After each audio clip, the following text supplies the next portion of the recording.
Hi, I'm Lindsay Fortado. I'm the FT's legal correspondent. I'm here at the Natural History Museum in London. We're celebrating the 10th anniversary of the FT Innovative Lawyer Special Report. I'm joined by Simon Harper, the founder of Lawyers on Demand, and Shireen Irani, the founder of iProbono. They're the joint winners of the Individual Legal Innovator of the Year. Thank you both for joining me. Thank you. Thank you. Could you both describe a bit as to the platforms that you've created in the past couple of years? Shireen, we'll start with you. iProbono. Sure. It's a platform that allows lawyers and law students to give their skills to community organizations, social enterprises, NGOs around the world, everything from UN agencies down to very small local groups. And the joy of the platform is that anyone can join. And we'll be able to find a project for them. So we've got paralegals, retired judges, partners and firms. The idea is that lawyers, we are gatekeepers to justice, and we should be using our skills as much as we can to change things in society. I think many of us are inspired by people like Nelson Mandela and by Mahatma Gandhi, these great lawyers, the people who inspired me and inspire many lawyers, particularly young lawyers today. So we give a platform to people like that who want to be able to use what they have, their skills, to make a change. Thank you. And for LOD, it's about new ways of working, about the on-demand economy, about how people want to work in a different way.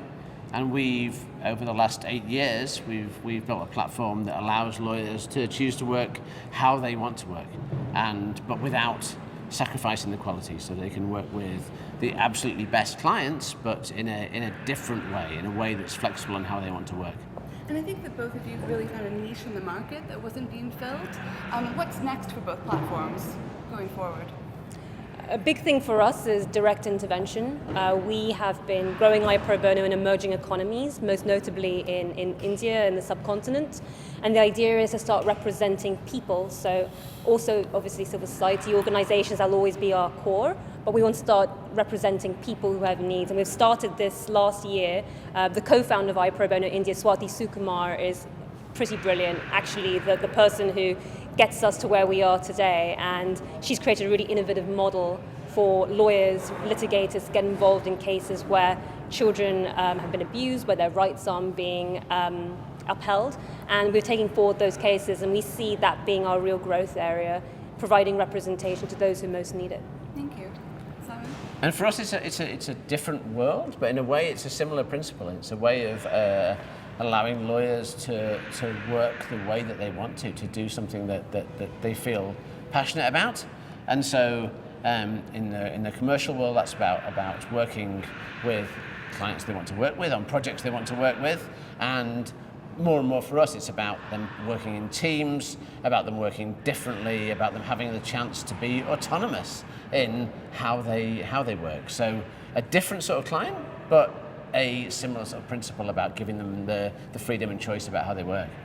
And allowing lawyers to really believe that they can make a change. I think often we are left as dormant to corporations, and in today's world, I don't think lawyers are accorded the same kind of standing they used to have. So I hope, and so does Simon, that lawyers now can grab hold of their future and really do something important for the societies in which they are working in. So I think in both our ways, we use our platforms to enable lawyers to be the best they can be. And arguably, the control has changed. It's sort of flipped in that it's on the one level, it's easy to think that in choose your generation X, Generation Y, that suddenly it's a different world where they have different expectations. But actually, that changes the way that clients need to work with their lawyers and need to feed those sort of expectations. And it's a world where the lawyers, in a way, the individual has gained the power, and unless it works really well for the lawyer, it's not going to work really well for the client. So we need to make sure that both of them happen at the same time. It's not a trade-off one versus the other. It's got to work for both of them. Thank you both so much. Congratulations.